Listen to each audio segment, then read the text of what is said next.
नमस्ते। आज कक्षा 12 अध्याय 1 भारत का वैभवपूर्ण अतीत का प्रकरण नंबर 3 सिंधु सभ्यता की विशेषताएं और उपलब्धियों के बारे में चर्चा करेंगे। इससे पहले हमने पढ़ा है प्राचीन भारत के इतिहास जानने के स्रोत, और इसी क्रम में हम आगे बढ़ रहे हैं सिंधु सभ्यता की विशेषताएं या उपलब्धियां, जिसमें दूसरे प्रकरण में हमने पढ़ा था स्थापत्य कला, लिपि व विज्ञान के क्षेत्र में हम पढ़ चुके हैं, जिसमें हमारे स्थापत्य कला के रूप में दो प्रमुख नगरों के बारे में हमने चर्चा की है, एक तो मोहनजोदड़ो और एक हड़प्पा। आज हम पढ़ने जा रहे हैं सिंधु घाटी सभ्यता के लोगों के आर्थिक जीवन की उपलब्धियां या आर्थिक जीवन में कौन कौन सी उनकी विशेषताएं है। आर्थिक जीवन की उपलब्धियों के बारे में हम चर्चा करेंगे। आर्थिक जीवन का मतलब है आर्थिक लोगों की आर्थिक स्थिति, यानी आय कमाने के कौन कौन से वो लोग कार्य करते थे। सबसे पहले आर्थिक क्षेत्र में अगर हम चर्चा करें तो उन्नत कृषि का कार्य, यानी सिंधु घाटी जो सभ्यता के लोग थे वो खेती से भी परिचित थे, और वो दोहरी फसल के संकेत भी मिले हमारे को कालीबंगा से। दोहरी फसल का मतलब है दो फसलों का एक साथ उत्पादन करना।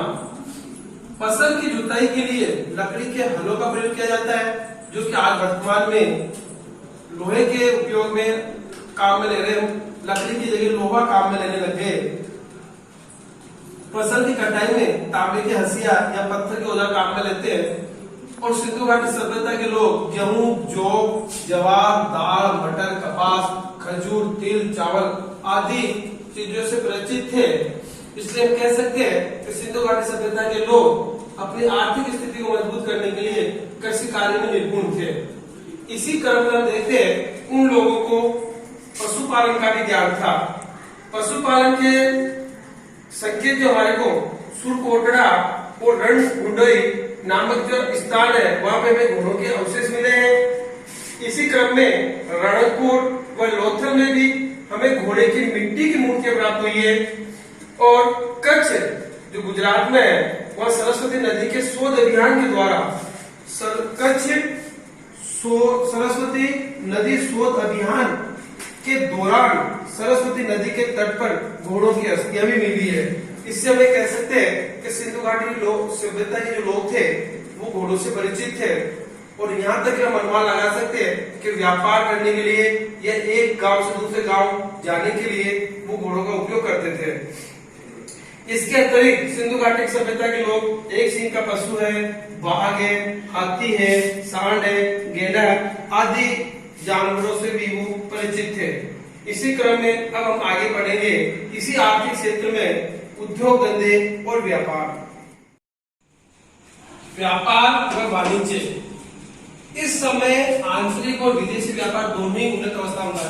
यानी सिंधु घाटी सभ्यता के समय में विदेशी व्यापार और आंतरिक व्यापार ज्यादा चल रहा था। ताम्र खनिज, रत्न, उपरत्न, धातु से निर्मित पात्र, उपकरण, आभूषण आदि का व्यापार होता था। तांबे के जो अवशेष है वो हमें गणेश्वर सभ्यता जो कि हमारे सिक्कर है राजस्थान में मिली। चांदी जो हम ईरान और अफगानिस्तान, कीमती पत्थर गुजरात। इस समय कह सकते हैं कि सिंधु घाटी सभ्यता का व्यापार था ईरान, अफगानिस्तान, भारत, गुजरात, राजस्थान आदि स्थानों में फैला हुआ था।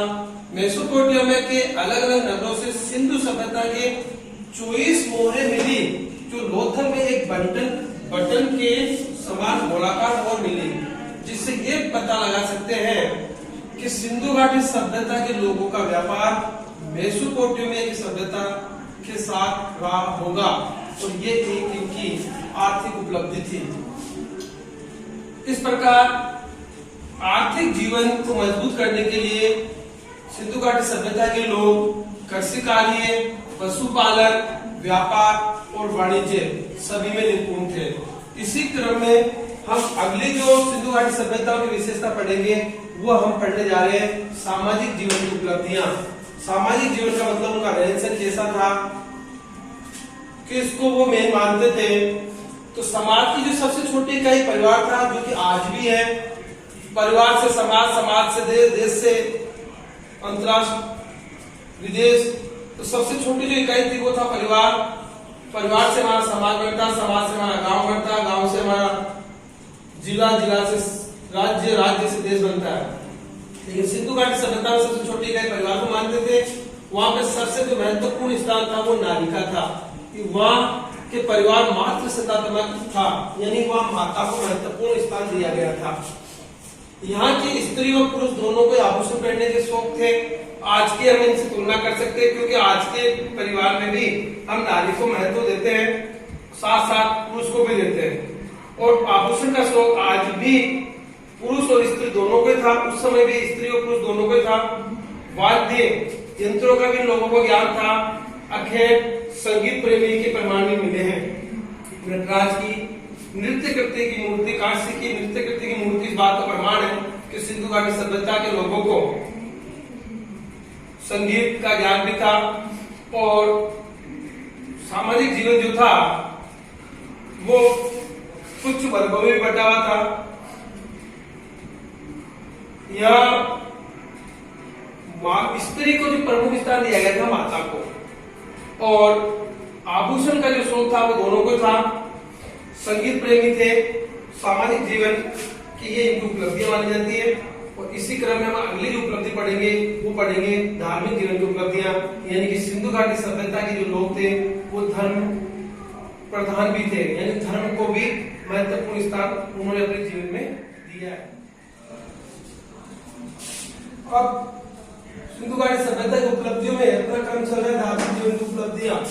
धार्मिक जीवन की उपलब्धियां यानी कि इनके धर्म को लेकर सिंधु घाटी सभ्यता के लोग किस धर्म को मानते थे या धर्म के बारे में कुछ जानकारी थी क्या।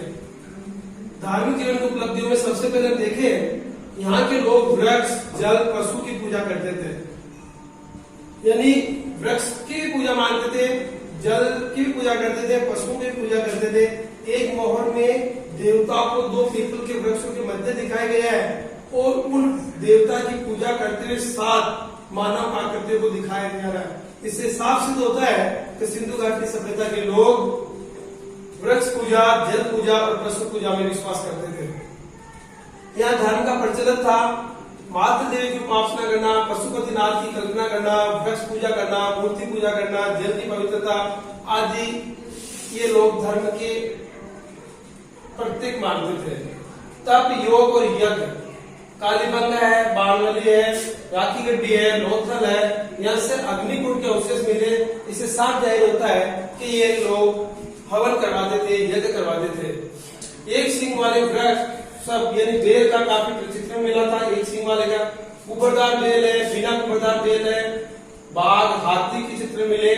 ये जो बेल है, जोते हुए खेत के बेल के अवशेष कालीबंगा जो कि हनुमानगढ़ राजस्थान में वहां पे इसके अवशेष मिले। मोहनजोदड़ो से प्राप्त जो विशाल स्नान घर है, ये इस सभ्यता के जल की पवित्रता का एक प्रतीक माना जाता है। इस प्रकार हम कह सकते हैं कि सिंधु घाटी सभ्यता के जो लोग हैं वो धर्म से परिचित थे। अब इसी क्रम में हमारी जो अगली विशेषता रहेगी वो रहेगी सिंधु घाटी सभ्यता का राजनीतिक जीवन की उपलब्धियां। अगला क्रम हमारा है राजनीतिक जीवन की उपलब्धियां। सिंधु घाटी सभ्यता में राजनीतिक जीवन की इस पर जानकारी नहीं मिलती है, फिर भी हम कुछ उनके राजनीतिक जीवन के बारे में नॉलेज बता सकते हैं या थोड़ा संबंध बता सकते हैं। प्रश्नात्मक दृष्टि से संभवतः 4 बड़े केंद्र रहे होंगे, क्योंकि सिंधु घाटी सभ्यता के जो 4 प्रमुख केंद्र थे, हड़प्पा, मोहनजोदड़ो, कालीबंगा और लोथल है। इससे अपना अनुमान लगा सकते हैं कि इनके जो बड़े केंद्र यही होंगे। और फिर यहाँ पे व्यवस्थित नगर पालिका प्रशासन के भी संकेत मिलते हैं, क्योंकि सिंधु घाटी सभ्यता में जो मकान मिले हैं वो सुनिश्चित मिले हैं। घरों की नालियां सड़क की नालियों से जुड़ी मिली है, सड़कें जो है कि एक दूसरे को समकोण पे कटी हुई है। इससे सिद्ध होता है कि वहां पे जो नगर पालिकाएं थी वो व्यवस्थित रूप से अपना कार्य कर रही थी। अस्त्र शस्त्र अधिक संख्या में न मिलना इसका प्रतीक है कि वहां के लोग शांति प्रिय थे, क्योंकि वहां लड़ाई झगड़े नहीं होते थे और अस्त्र शस्त्र का बहुत कम ज्ञान था। इसलिए हम कह सकते हैं कि वो लोग शांति प्रिय लोग रहे होंगे। हथियारों में कांसी की आरी है, तांबे की तलवारें, भाले का जो अदर भाग है, चाकू आदि मिले हैं। इस प्रकार हम कह सकते हैं कि सिंधु घाटी सभ्यता की जो विशेषताएं हैं वो आज की वर्तमान विशेषताओं से मिलती जुलती है। हमने इस प्रश्न में पढ़ा है सिंधु घाटी सभ्यता की विशेषताएं, जिसमें स्थापत्य कला के बारे में हम पहले पढ़ चुके हैं। आज हमने पढ़ा है एक तो आर्थिक जीवन की उपलब्धियां, यानी हमारी आर्थिक स्थिति को मजबूत करने के लिए सिंधु घाटी सभ्यता के लोग अपनी आर्थिक स्थिति को मजबूत करने के लिए कौन कौन से कार्य कर रहे थे, उनका सामाजिक जीवन कैसा था, उनका रहन सहन क्या था, धार्मिक जीवन, वो धर्म के प्रति उनकी आस्था क्या थी, और राजनीतिक जीवन के बारे में उनका ज्यादा स्पष्ट कारण तो नहीं था, फिर भी जो हमें अवशेष मिले उसे हम कह सकते हैं कि उनका राजनीतिक जीवन भी अच्छा था। अब आप इस पाठ आज का आपका होमवर्क है, सिंधु सभ्यता के लोगों को किन किन पशुओं का ज्ञान था, सिंधु सभ्यता के लोग धर्म से परिचित थे, इसकी व्याख्या कीजिए, और सिंधु सभ्यता के लोग किन किन पशुओं से परिचित थे उनके नाम बताइए।